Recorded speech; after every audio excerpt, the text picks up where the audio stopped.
Chris, since the last time you guys played Creighton, obviously they lost Watson. Right. It seems like they're starting to figure it out more offensively in terms of just a different style of offense, less dribble drive, a lot more moving and passing and screening. Yeah, I mean, you give McDermott a few weeks, he'll figure something out.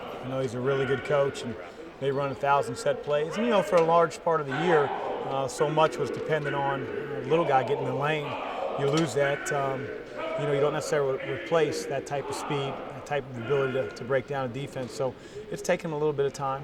They struggled at Georgetown, but quite honestly, a lot of that struggle was just missing shots. They didn't miss any shots against Butler, so they're going to be at home. It'll be a great environment, be a good test for our guys.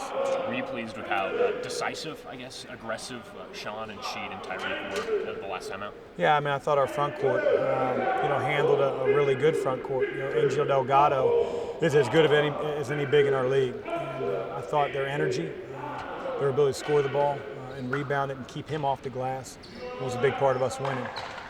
How's training? Did you wake up sore the other day? Yeah, anytime you twist your ankle, you're always going to wake up sore, but I think as the day goes on, it gets looser, and then spend the night, and next morning it's a little bit more stiff. So hopefully with a 3 o'clock tip, we'll be able to get him ready and get him out there. Talking just a little bit about Trey, just his effort. It seems like with losing key pieces, he's been playing as hard as he possibly can, not only to contribute offensively and defensively, but to assume more of a leadership role. Yeah, I think so. He's playing with a lot of confidence. I think his teammates are, riding him, and rightfully so. He's doing it on both ends of the floor. He's as light as he's ever been. He's as confident as he's ever been. He's having a great year.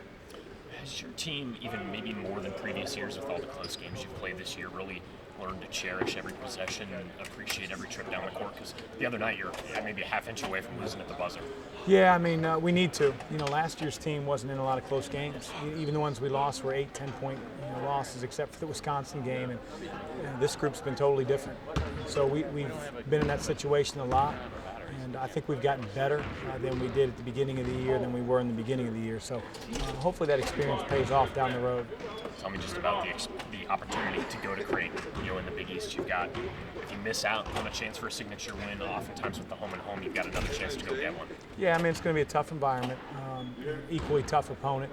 But we had them on the ropes last time. We did our job defensively. We allowed a couple tip-ins.